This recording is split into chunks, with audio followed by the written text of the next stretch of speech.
meal only, guys. I try to watch my food, what I eat. So, yeah, morning I eat oatmeal. I try lunchtime. And afternoon for my dinner is salad. So I really watching my food, what I eat.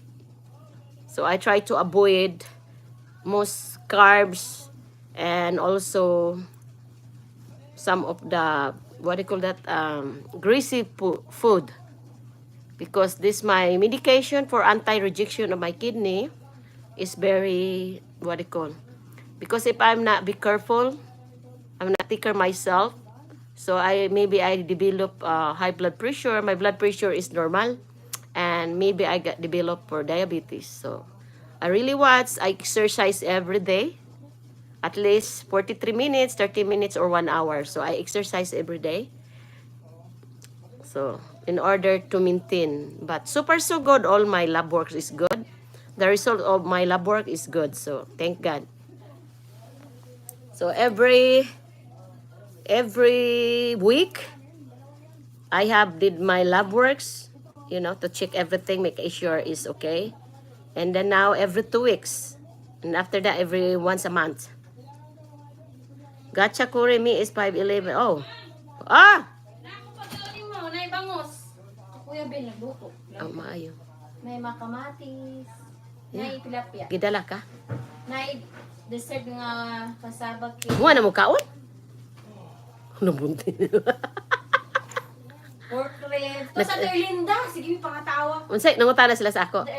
My daughters, they're here na. Live sa YouTube, unsa man. Yeah. Pangatawa sila, unsa daw. Chika, yan. Kami naman. No. Nadi ang pagkain butanan ako. Ibutang ka na sa rip. Kay bawal na sa ko ilida. So my daughter, she brought food for me. I told her put refrigerator.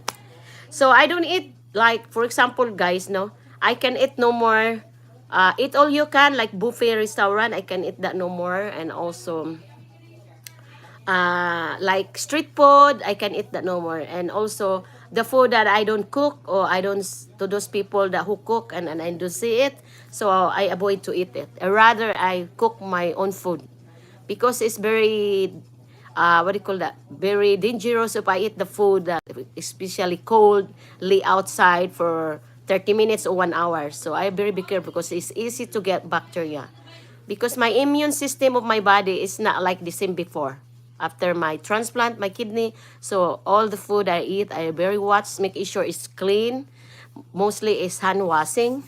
So there, guys. Hi to sir. Hi to sir. Well, my husband is not here. He's working. I think my son-in-law's over there.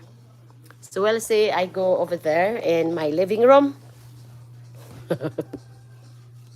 Because I'm here in my my, what do you call that, room.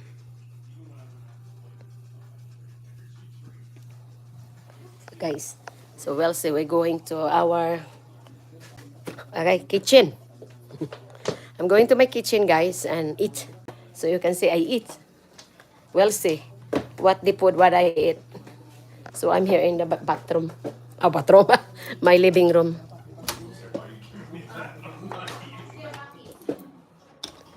Hi, Mike. Good morning. Good morning.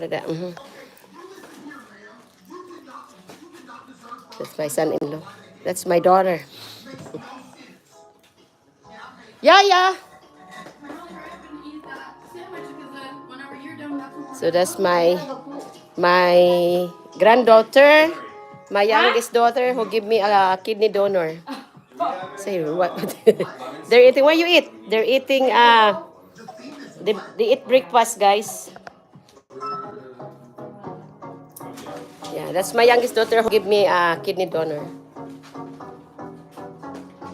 So we'll see what we eat here. It's probably in the fridge.